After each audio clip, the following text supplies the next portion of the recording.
We welcome you in to the Small Ball Podcast alongside Trevor Mickelin and Christian Dennis. I'm Scott Ayers. We've got producer Andy in the house. Another full crew for the Small Ball Podcast. But guys, it's a sad day. Why? The Bachelor is over. What? Probably our most popular segment. What are we going to do Monday nights after the show? It was a routine. Record for an hour. Be done with the show. Watch Andy upload the show. Watch The Bachelor. It was a great lifestyle. Now we're just going to watch Andy upload the show and go to bed, Go to bed. There's nothing else we can do on a nothing. Monday night. Mondays are typically the worst day until we got to Small Ball Yeah. and then The Bachelor. Yeah, you know what's funny? My Mondays for the past few months I go to work. I have a meeting at 9, ends at 10, eat lunch at 11, wait till Small Ball at 5,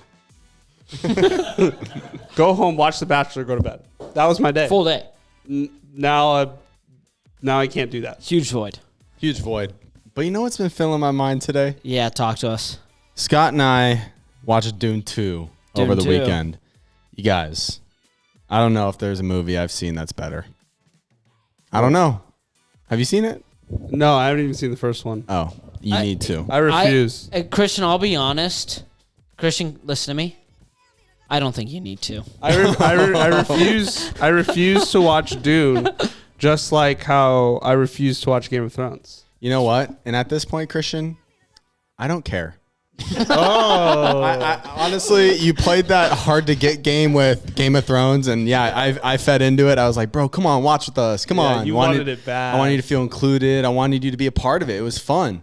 And with Dune, if you're just gonna be like that, I truly couldn't care any If less. I encourage you too much to not watch, would that then encourage you to watch it? No, I just Okay. don't have a single interest in Dune. Yeah, Andy, can you give me some support here? This is one of the greatest movies of our time. Yeah, no, absolutely. Like, this is going to be looked at as like the Star Wars of our generation. It's going to be magical, amazing, adventurous. And when Messiah comes out, me and Trev will just enjoy the adventure. We'll leave you guys along with almost like 99% of the people that watched it.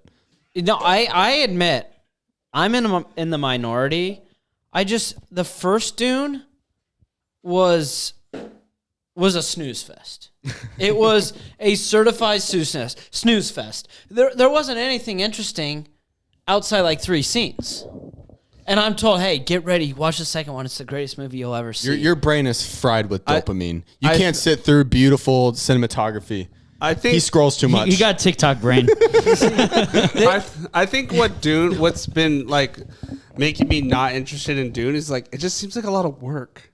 Like there's a 2 3-hour lot of movies. backstory in the first one. There's a lot of character development, getting You gotta pay familiar attention. with these people, and I'm like, I don't really want to do that because it's like 3 hours long, right? 3 hours I mean, long. and then it's like, oh, well, maybe I'll read the book, and the book's just as long. So I'm like, Yeah, no. it seems like just way too much work for me to get into it. That's my hilarious. honest opinion on That's it. great. If you're not willing to work for it, you don't deserve But it. don't get me wrong. I said it's a good movie. I don't think it's a bad movie. I think No. it's What do you think is better, Madagascar or Dune? The first one, Madagascar, yeah. and the first Dune? Yeah. First Madagascar. Well, we're talking about Dune 2 here. Oh, Okay, say Madagascar 2 or Dune 2. Is that where we've got, what's his name? They go to like, Moko. No, they go to New York in that one. I like No, him big. they started. I like him chunky. You know that guy? Moto Moto. like the safari. Yeah, the safari one. Is Moto Oh, Moto yeah. in the second Madagascar? Isn't that the I like You the don't party? even remember the movie? Like, No, what else Moto- happens in Moto the movie? Moto. Other than Moto Moto, what's the plot? Isn't Hold it on. like I like to party? Isn't that Yes. the second one? Mort's in it. They fly back to Yeah. New York. Dude, The- Mort is elite. Mort. The character Mort from Madagascar is better than any character in Dune. You guys are dumb. You guys Honestly- just hijacked the Dune 2 segment from Madagascar. Honestly, let's just be honest. Like, you know, Zendaya's in Dune, correct? Sure. Yeah. Everyone knows her that she's Michi. Like She that's is that's Michi. her Claim to apex fame. role, and so it's like every role after that, it's like irrelevant to me. Yeah. Listen, you guys. Anyone who's gonna watch this, is gonna be on my team. You don't think they would choose Mort over Paul? Mort's elite. Don't get me wrong. Mort's elite. But dinosaurs. Listen, I like Madagascar just like the next guy, but I'm not gonna go out here and put it on the same level as what I'm talking. So I just Christian, they literally drink blue Kool-Aid and they lose their minds. Okay, Madagascar 2 or Night at the Museum 2? Oh wow. I'm going to go Madagascar too. I respect that. The first Night at the Museum is a great film. I'm with you. Great cinematography. But he's talking about the second one. Oh, good point. Madagascar too. Yeah. All right, yep. But I want to just throw this out there. Out of all these movies, the most elite is Shrek 2. Dude, Shrek 2 is That's sick. one of my top 5 favorites. Some people say Shrek 2 is better than Shrek, Shrek 1. 1. And normally that's never the case, where it's like, oh, the first movie's always the best. You know what And they then say it's about Dune 2? It's better than Dune 1. which is Not less hard to than beat. Yeah, Madagascar, which Madagascar is less than Shrek. Would you put Shrek 2 over Dune 2? No. Oh, Okay. So he does have a brain. okay. He has Dune 2 over Shrek. He's an 2. intellect. No, I put Dune 2 over Oh, Shrek. He put Dune 2 Oh. over Shrek. Oh, he's an intellect. Oh, who's the intellect? He's not an intellect. Way to save yourself there. Man. You would really say Dune 2 over Shrek 2? You haven't even seen the movie, man. Don't I act don't all need crazy. to. Shrek 2 is a cult classic. They're on, just man. they're just in sand the whole time of Dune 2. There's Your TikTok brain couldn't understand, Scott. It's fried. You're done for. Dune 2, in all seriousness, is a good movie. Okay. Sick. It's a good movie. All right. Is the NBA still happening? Oh, the NBA. That's right. It's NBA. That's right, guys. And let's first talk about the Dallas Mavericks, hottest team in the NBA. Oh, yeah, right now they're the hottest team in the NBA. They've had one of the best records since the All-Star break, and there is now a legitimate case. I think there was always a case. There is now a legitimate case for Luka to win his first ever MVP. Go ahead. I agree. I mean, the thing that was impressive is, yeah, they're on a 7-game win streak right now as we're recording. But last night they stomped the Rockets, who were on a 11-game win streak, to dominate a team that has been so hot for the past month. It's really hard to do. And Luka, Kyrie, and then the additions of PJ Washington and Daniel Gafford have really stepped it up this year, or after the All-Star break. And it's just been crazy to kind of see them. They were hot, and then they were cold, and then now they're So really cold. hot. So it's are they going to come down at some point, or are they going to continue this? Because if they're continuing their hot streak, come playoff time, I don't want to play them. I would not want to play them. Yeah. I really do think as we talk, are we talking MVP right now? Yeah, We're talking Mavs, Luka. Mavs and Mavs, Luka Luka. and his legitimate. So you case for mentioned MVP. you mentioned that they're on a 7-game win streak. Well, the games that they've lost before that, Luka didn't play. In games that Luka has played, he has won 11 straight games with the Mavericks. And he has been, he's always been really good. We've seen him get better and better and better. And this season he's taken it up on both ends of the ball. Defensively, he's gotten a lot better. And offensively, who thought that he could get, dude, he's averaging 34 points per game, 9 rebounds, and 10 assists. And he's getting double teamed every single night. And he finds a way out of it with ease. If the Dallas Mavericks, if they continue to win at this rate, a loss here and there through the rest of the season, I think you can make a legitimate case just because of how good Luka has been. But it's all hinging on if they can continue this massive, crazy success. Okay, so here's their next 8 games to kind of give you a perspective. They play the Warriors, the Hawks, the Warriors, Rockets, Hornets, Heat, Pistons, Thunder. They could easily go 6 out of the 8. Yeah. You gotta think that they're gonna lose at least a game here and there. But to finish the season 6 and 8 in your last 8, that's nuts. I feel like the thing with the Mavericks is not even their opponents, because they have Kyrie Irving and Luka Doncic anyone they play, if the team's on, if the Mavericks are on, they're role players. You're in a lot of trouble. Alongside Kyrie and Luka, I don't care what team you are, you're in trouble. Yeah. You are in trouble. So if they're on, bro, they're hard to beat. They are.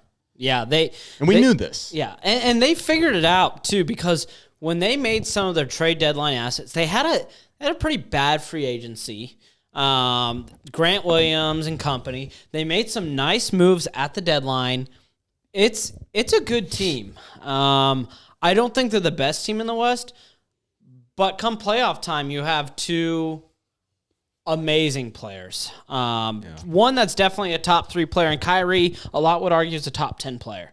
When you have 2 top 10 players on your team, you can win any series. And their front court rotation is nasty. Yes. Derek Lively, come on. Daniel Gafford, and you also have PJ Washington, obviously. And you have athletic guys. Powell, Derek Jones Jr., Maxi Kleber. So to me, it's like if those guys are on, you're hard to beat. And speaking of which, kind of just moving forward, the NBA does a draft ladder. We see different odds for MVP. Jokic has still stayed the favorite, but Luka has climbed up into that number 2 spot. He's surpassed SGA, which I think makes complete sense, because if you compare Luka's season with SGA seasons, it's not even close. That said, I don't know if there's enough time for Luka to catch Jokic on that MVP ladder. It is a full resume of games. Luka's only played about 7 less games than Jokic. I don't think you can argue much about which star player has dealt with more injuries, because Jamal Murray's also missed 20-plus games this year. Kyrie Irving has missed a good amount of time. So the arguments will be interesting to see who they vote for, because there's also voter fatigue. So you flip that on the other end, and it goes, okay, Luka has more of an argument on that aspect. So it'll be interesting the last 8 games of the year, how these conversations will continue to unfold. I think it'll be an uphill battle for Luka, because Jokic has been the favorite really since Embiid went out with the injury. Yeah, it would probably take Luka winning out, maybe losing 1 game for the rest of the season, and Jokic finishing like third in the West. Yeah, finishing third, and then you look at the standings, and it's like, wait, the Mavs are 4 and the Nuggets are 3rd. Oh, and Luka statistically is better than Jokic. I don't think anyone would argue against that. Luka's having statistically maybe the best season we've ever seen in the modern era. Sure. So, yeah, I think if that were to happen, you could really argue Luka. Yeah. And I'd be okay with it. And right now, if it was to end right now, Jokic all day, just so you know. Yeah. Yeah, I feel like I don't think this should be a huge component of who wins MVP, but I do think you need to take into consideration team success. Like, it needs to have some sort of factor. And I think because SGA and OKC has been playing really well this year, that's why he's been kind of in the higher rankings of the MVPs, because they're the best team in the West. And, you know, early stages, like, it's like, oh, this looks like it could be SGA. But as soon as Denver kind of started to figure it out and they kind of climbed to the top, Jokic has just made the strong case to be MVP. And that's kind of like why we're seeing Luka kind of climb a little bit, because like now the Mavs are finally playing well. I mean, they're only 2 games behind the Clippers. The Clippers. Yeah. There's a world where they end up as the 4th seed, and I feel like that just improves Luka's conversation on he should be MVP. Yeah, it will really. I think that will play a factor, because if you remember, Jokic did win MVP when the Nuggets were 6th in the West. Yeah. You also have to remember, on that team, they had J. Michael Green, Jeff Green, Will Barton, Facu, Bryn Forbes, right? Just to name a few names. That was a bad roster with 2 guys who were out for the full season. So that's where that argument might not work for Luka. That being said, he is on a team that maybe it's not the best roster ever, and he's gotten them 2 out of the play-in. If they stay out of the play-in, he'll have a legitimate case. If they fall into the play-in, I think his case starts to wash away. I don't think they're going to finish in the play-in, though. No, there's no chance. Especially the way the Kings are, you know, with the Kings missing Malik Monk and Kevin Huerter for essentially the whole year, I don't think the Kings make it out of the play-in anymore. I thought that there was a chance where they could be the 6th seed, but I just don't think they have it. And so like, and then the Suns are so wishy-washy. Like they actually play the Pelicans tonight, which is huge for standings. And it's just like, I don't really trust the Suns either. So it's like, I feel like the Mavs are going to be 6 and up. Like I do not see how they can fall to the play-in anymore. That's hilarious for Suns fans. That's hilarious. The fact that it's like they can't climb out of the play-in. Like, with Bradley Beal added to the roster, that's pathetic. And also, like, Grayson Allen has been a revelation. Like, he's been incredible for them. Yeah. And you have Kevin Durant and Devin Booker. Yeah. Nurkic, who was supposed to be this great center. And he has been playing well. Yeah. Suns fans love him. It's like they just it's not working. It's not working. Sure, they're all injured, but come on. But that's part of... Every team's injured. Yeah, and that's part of the risk when you go with 3 old heads, minus Booker. Yeah. He's our age. No receding hairline. Nope. No. Do you guys want to talk about the Kings? Do you guys want to vent about that for a let's second? talk Kings for a little bit. Kevin Huerter, Malik Monk out for the season. It's looking bleak. It's not looking good in Sacktown. The beam is dim. The beam. The beam There's is no dim. lighting of a beam. And you know what? I think that this is just going to shed light on the fact that they need more. Yeah. They need more on this roster. De'Aaron Fox and Sabonis, as fun of a duo and as underrated as they are, I think Sabonis for sure is like a solidified 2 option in the NBA. I think because he run the offense through him. He's got statistically one of the best stat lines in the league. But you need either a guy that's on their level, a third guy on their level to be like an actual competitor in the finals and all that. Or you're going to have to upgrade one of your 2 stars to a superstar. That's what I think. Yeah.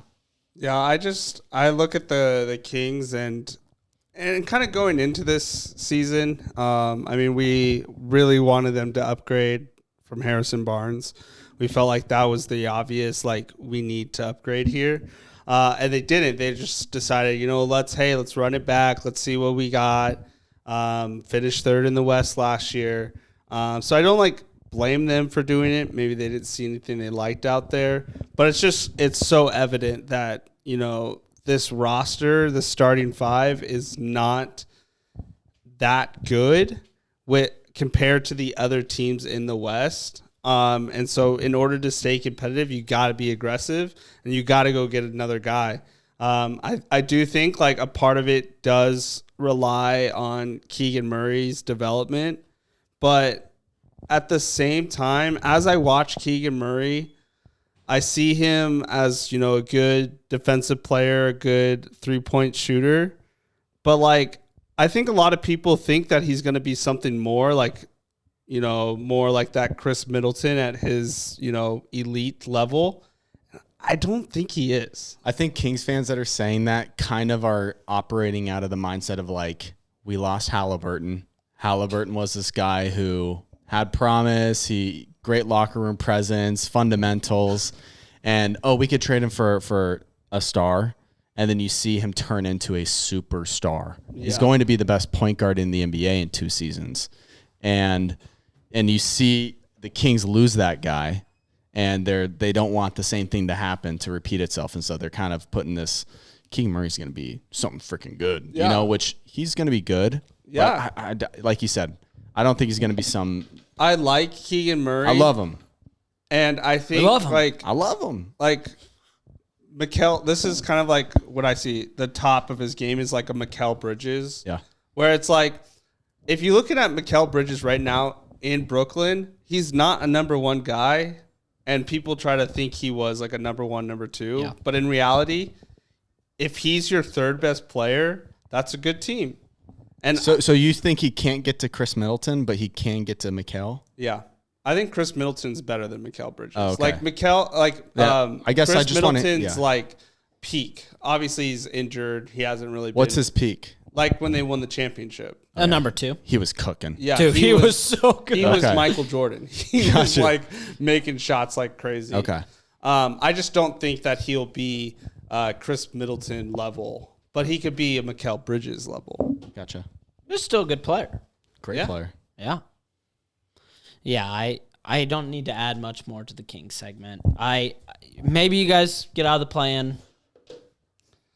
Just have to beat LA or Golden State or Phoenix. Best case scenario is we get out of the play-in. I just want to make playoffs at this point. Like, I don't even... Like, if we lost in the play-in, it wouldn't surprise me. Yeah. Best case scenario? Best case. Is- We make it out round 1. Let's make it out of round 1, baby. Right. Beat OKC. Oh, But I give me a series win. I can't see that happening if we don't have, like, Malik Monk. Gosh, that would rile me up. Man. No, we don't need Malik. We have Keon. Keon. Keon Shout out Ellis, Keon. baby. Keon Ellis podcast. We are Keon Ellis. Keon's pod. nice. They've only lost, like, 4 games when he Yeah. starts. Yeah. He only started, like, I don't know, like 15 games, 16 games. It's a good record. That's a pretty good record. Yeah. All right. Keon Ellis. He did send me a scroll the other day requesting to be in the kingdom. Whoa. You know who he called out? Who? Ooh. He called out our Secretary of Defense, Who's that? Mikhail. He said, yeah, Called out Macalcatraz. Alcatraz. He said, I heard that he's in the kingdom. I deserve his spot. And when I hit him back. I was like, thou shall not Yeah, disrespect. our secretary. He's having a bad season. He'll be okay. Yeah, but he could be in the kingdom as like maybe he's a warden of the prison or something. Yeah. He's the warden of Macalcatraz. He's Keon an Ellis. assistant? Yeah. Well, He's not like there yet. he runs Mikhail's prison, so Mikhail says, "Hey, you will make sure that Yeah. no one acts funny." Is Keon Ellis part of the small ball kingdom? Not yet. Give him a but- season. Yeah. Give him a season. Okay, so he's got an application to Pending. join the kingdom. Application pending. Pending, yeah. Wow, that's juicy. It is. It is juicy. Really quick, women's basketball. Iowa's up 8, 9:45 left in that game. Sick. Caitlin Clark. Caitlin Clark, She's legit. she's legit. Someone texted me, "Are you guys going to talk about Caitlin Clark on the pod?" We're talking about Caitlin Clark We're doing it. on the pod. This is it. We did it. She's amazing. She's fun to watch. yeah. She's a 100%. senior? She's going to WNBA next year. Oh. Yeah. Fever. I Fever. oh gosh, my head is so warm. I think I have a fever. I That's think Caitlin they have Clark. the first pick. They do. Oh, okay, sick. Enjoy Indiana Indiana, you mean, have your she's- home, your hero. She's going from Iowa to Indiana. to Indiana. She's It moving fits to her. the big city. Yeah. It fits her. It fits her. Midwest gal. That's beautiful. Happy Where is she for- from? Probably Iowa. Is she? She is? Yeah. Andy knows. Yeah, I did a 17-page article on Caitlin Clark in the women's league last year. Oh, nice. Yeah, it was really in depth. 17 pages. Yeah, it was about how over a 5-year span, women's sports has doubled and for Oh. women's basketball. Yeah. That's cool, Andy. Yeah, it was like super analytical, tons of data. It took me like 6 months. Oh, you did this? Yeah, I did this. Oh. Yeah, Andy. it's like a full article got Way to published. be and a everything. champion. Yeah. Posted where? I think with my school, like their newspaper or whatever. This was an But Ohio yeah. State The thing. Ohio State University. Oh yeah. OH. I Bang. Dang. That was nice. Oh. Caitlin Clark. wait, that sounded weird. I didn't mean it like that. All right, guys. I Scott. gotta Hey, before we move on, Scott, happy 3 years at your job. I made it 3 years at my job. How's it feel? Another year down, boys. If you think about it, you're entering into your junior year. Yeah. So what happens after my senior year? Do I quit? Ineligible. Time's up. When you finish your COVID year. when you finish your 4th year, knowing you get a 5th year. I get a 5th year. Yeah. I feel because I probably redshirted my first year. Yeah. I was still growing. I was still learning the Facts, system. facts. Wait, you get another year because you were in there for COVID, right? Yeah, Oh, and I have a Yeah. COVID Oh, year. yeah. 6 years. This is your freshman year. Oh, okay, I've got a lot of time left. Oh, thank goodness. Yeah. So they just gave me some NIL money and Sick. 30-year-old 30-year-old junior. So does That's that sick. mean you get a review coming up? got a review this Friday. Oh, it's scheduled. I'm a little nervous. I know. That's kind of big time. knowing Electric, we don't normally schedule the. I It's know. like, hey, you have 10 minutes to meet. I'm scared. Oh. But it'll be a good thing. Yeah. Growth thing. Yeah. No, that'll be good. Yeah. Send some W's in the chat for us. W's in the chat. Also, send me some job recs in case it goes really bad. Anything particular? Sales or Postinos. if you know anyone at Postinos high up. If you know any high ups. Charcuterie. Chef. I just make charcuterie boards. No, you're the bottle popper. I know someone who quit their 9 to 5 and just does charcuterie now. At Postinos? No, her own business. Yeah, our roommate Tony knows. Tony. Oh. We know her. Dated a friend of ours. They broke up. So but like, we stand her. We stand her. like she does charcuterie boards like for social media, or like that's her just. That's her full time catering thing. business. It's a catering. She teaches people how to make them. Wait, what? Shout her out. Give the people the tag. Like Wait, Swinger. do we like her? Yeah, we like her. Okay. She's cool. She's cool. We stand her. Yeah. Let me. Yeah. Oh, sponsor of the show. I don't sponsor the show. But if Send us a board. Send us salami. Send us a board, please. Wait, I'm gonna pull We'll it up. do a review if you send it. We'll do a Facts. review and Facts. we'll post it Yes. on Reels. No, I think we have. Something. Yes. Okay. It's where does called. she live? It's Lincoln, Nebraska. Oh, sick. It's called Grazing Gouda, Nebraska Charcuterie Board. Whoa. Lincoln. I'm gonna read Lincoln's. Lincoln, Nebraska's premier charcuterie arrangement, workshops, and grazing tables. Whoa. Do you think she has the monopoly in Lincoln, Nebraska? Gotta be a monopoly. I can't picture there's a ton of charcuterie board businesses. But what if her expansion starts in Phoenix? Hey, Lincoln, second home, Phoenix. There's a lot of women in Phoenix that like charcuterie boards. That's what I'm saying. I don't go to a party anymore without a charcuterie board. If we They're always sponsor there. her. She starts a little something here. Small ball time charcuterie. That'd be sick. Gosh. And it's just Trevor eating salami. Salami, cheese, and crackers. That's most of your meals, actually. It is. Salami, cheese, and crackers. She sends it, and that's my lunch for the next 6 weeks. Yeah. Hey, I'm just doing some meal prepping. It's just a charcuterie board. Adult Lunchables. Perfect excuse. Yeah. Because you get mocked if you have a Lunchable as a 27-year-old man. You don't get mocked if you're eating a charcuterie board. Very true. My mom calls it charcuterie board. And I told her to not do that anymore.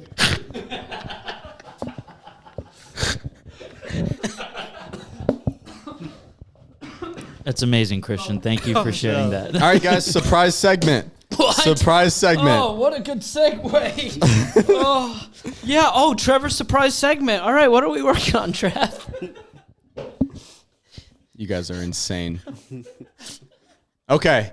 You are an NBA GM. Which player would you rather build your franchise around? Are you guys ready? Yeah. Oh, yeah. Are we two separate GMs? Actually, I'm going to put one of you on the hot seat. Oh.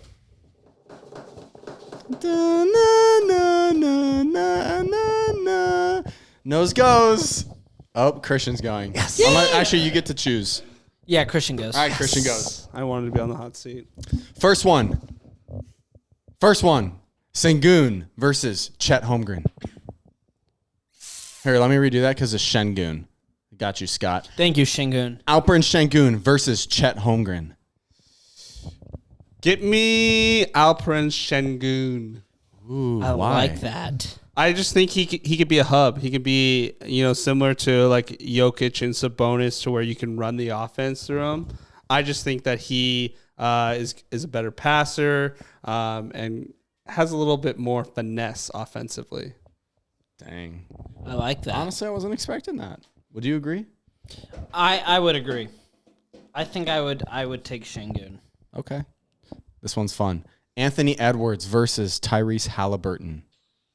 Give me Anthony Edwards. Ooh. Anthony Edwards is that dog. He's got that killer mentality, and you need that when it comes playoff time. You need a bucket. Tyrese Halliburton is great point guard, but hey, I have Alperen Şengün.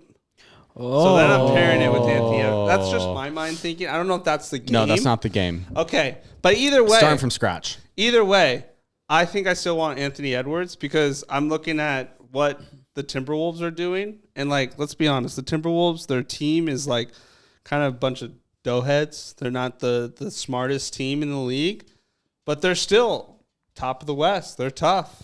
They're good. Who's a doughhead on that team? Dude, Jaden McDaniels. When Carney D'Lo was Gobert. there, dude, thank goodness they traded for Mike Conley because D'Lo, McDaniels. Rudy Gobert is really not the smartest No. offensively. What has McDaniels done? Just low IQ on the court? Yeah, I mean, he's just like Basketball he's an IQ. athlete. He's lengthy, but But is he a doughhead? He punched a wall and broke his hand before he yeah. did playoffs do last that. year. He did if do That's that. a doughhead that's move. That is a doughhead move. Yeah. All right. Scotty Barnes versus Paolo Banchero. Ooh, that's tough. I knew that would get him, but there's a right answer. Oh man, Wait, this is tough actually. I like Paolo Banchero, and the reason why I like Paolo is because he's more of an elite scorer than Scotty. I mean, Scotty's gonna run into some issues when you need a bucket, and I think he's the guy that can go get a bucket. Also, Paolo's a very, very underrated passer. Mm-hmm. So I think if you run I him like in a that. system where he has more options to be a facilitator, I think you could see his game kind of elevate in that area. Interesting. Yeah, that one's like 50-50 for me because I understand the scoring aspect of it. But Scotty also is a player like we've seen guys like Scotty win championships. What Scotty could be, like Giannis. Yeah. I mean, I feel like for Scotty, it really, really depends on who's around him. Right. Because he's more of a playmaker than anything. Yeah, Yeah. he kind of gives me that like Draymond Green when Draymond's like the best, his peak. Like Draymond was awesome. Peak Draymond, great basketball player. Yeah. He was like a 50 fantasy guy, I think. Yeah. 50 fantasy points per game. He would have won Finals MVP if they had beaten the Cavs that year. Yeah. Wow. You like that? I do like that. Next one, Jalen Green versus J-Dub. Ooh. Jalen Green has been balling. That's a crazy good one. Jalen Green has so much upside. I think so much more upside than J-Dub. But I like Jalen Williams, and I've always liked Jalen Williams. So I'm taking Jalen Williams over Jalen Green. I like that. I think Jalen Williams is a bigger player. He's more diverse more versatile in his play style. He's a better defender, good playmaker, whereas Jalen Green's kind of, to me, seems a little bit more one-dimensional right now, where he's like just a scorer, freak athlete. Okay, last one. Victor Wembanyama versus literally anybody. Wow. Okay. Whoa. Anyone. He surpassed rookie Shaq. Give me Victor Wembanyama. He's 7'5", can handle like a guard, can shoot outside, is great defensively. We're just seeing the start of potentially the greatest player to ever play the game. Yeah. I mean, he is literally a freak athlete. And I feel like we have a little bit of a benefit, or like I think I have a better benefit of picking Wemby now because we just don't know what he's going to be. Right. And whereas like if I would have picked LeBron, like, Well, I'm saying like right now, guys in the NBA, you start a franchise, you can have Luka, you can have SGA. so you're I'm not not saying talking- all I'm not time. talking like you're all just saying time. right now. Yeah, which your answer would be Wemby. Oh yeah, Wemby all day. Yeah. Really? I could not name a better player because like if I'm starting a franchise, I want him at his youngest point. 100%. But there are young guys who are proven, I guess, consistency. It's the most risky, but the highest reward for sure. And Right. because you don't know his durability. Right. But still, yeah. I mean, that's a good His answer. his upside is His upside's unbelievable. Yeah.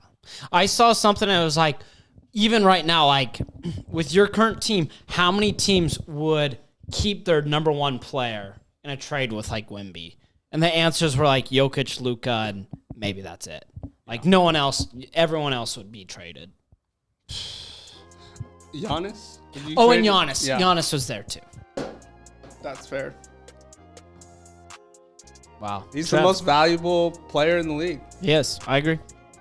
Yeah. For a future. Most valuable asset. Yeah. For sure. Nice asset. I like that. Guys, that's a show. Let's go catch the end of this Iowa game. do Kaylin it. Clark dishing on Haley Van Lith. Ooh. Can't guard me. Can't guard me. Yeah, I've never seen a women's college basketball player be roasted the way Haley Van Lith is being roasted guarding Caitlin Clark. Like, Yeah, this is it's- insane. It's disgusting. So we're going to hop off this show, go watch some basketball. For Trevor Micklin, Christian Innes, and producer Andy, I'm Scott Ayers. We say so long for now. We will see you next week. Quit your yapping.